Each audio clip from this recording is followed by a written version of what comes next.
கர்த்தரும் ரட்சகருமாகிய இயேசு கிறிஸ்துவின் நாமத்தினாலே யாவருக்கும் வாழ்த்தலை தெரிவித்துக் கொள்கிறேன். ஒருமுறை பிரபல போதகராகிய D.L. மோடி ஒரு பெரிய ஆலயத்துக்கு சென்று பிரசங்கித்தார். கடைசியாக ஜப குறிப்பு சொல்லப்படும் போது அவரிடத்திலே ஐயா, இந்த தேவாலயத்தின் பழுது பார்க்கும் பணி இன்னும் நிறைவுறவில்லை, பல ஆண்டுகளாக நடந்து கொண்டே இருக்கிறது, கர்த்தர் அதை முடித்து தரும்படிக்கு நீங்கள் ஜெபிக்க வேண்டும் என்று கேட்டுக்கொண்டார்கள்.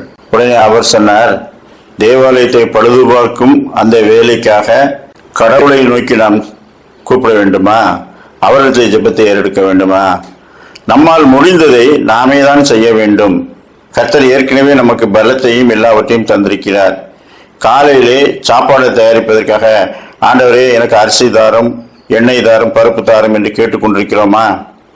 அதெல்லாம் ஏற்கனவே கொடுத்து நாம் வாங்கி வைத்திருக்கிறோம்.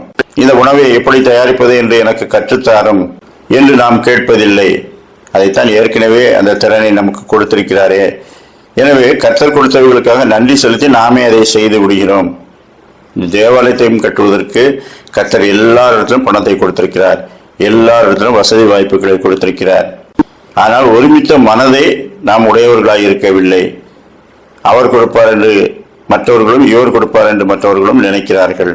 கர்த்தர் எனக்கு தந்ததை நான் உண்மையாய் அவருக்கு கொடுத்திருக்கிறேனா என்று யோசித்தால் இதை நாமே செய்து முடிக்கலாம் என்று சொல்லி அவர் ஜெபித்து முடித்து விட்டார். அப்படியே அவர் பிரசங்கித்து முடித்த உடனேயே அந்த கட்டுமான பணிக்கு தேவையான நிதியை ஜனங்கள் ஒவ்வொருவரும் தங்களிடத்திலிருந்து எடுத்து கொடுத்தார்கள். நீதிமொழிகள் 21:31, குதிரை யுத்த நாளுக்கு ஆயத்தமாக்கப்படும், ஜெயமோ கர்த்தரால் வரும். ஆகாய் 1:9, என் வீடு பாழாய் கிடக்கும் போது நீங்கள் எல்லாரும் அவனவன் தன் தன் வீட்டுக்கு ஓடி போகிறீர்களே என்று சேனைகளின் கர்த்தர் சொல்லுகிறார். நாம் கர்த்தருடையவர்களில் நம்மாலே செய்ய முடிந்ததை நாம் செய்வோம். கர்த்தர் அதற்கு ஏற்ற பலனையும் ஆசீர்வாதத்தையும் நமக்கு தருவார். நமக்கு ஏற்கனவே கொடுக்கப்பட்ட ஒன்றை மீண்டும் மீண்டும் அவர்களை கேட்டுக்கொண்டிருக்க வேண்டிய அவசியம் இல்லை. உணர்வுள்ளவர்களாய் வாழ்வோம். கர்த்தர் தாமே அப்படிப்பட்ட நல்ல சிந்தனைகளை இந்த நாளிலும் நமக்கு தந்தருள்வாராக. ஆமேன்.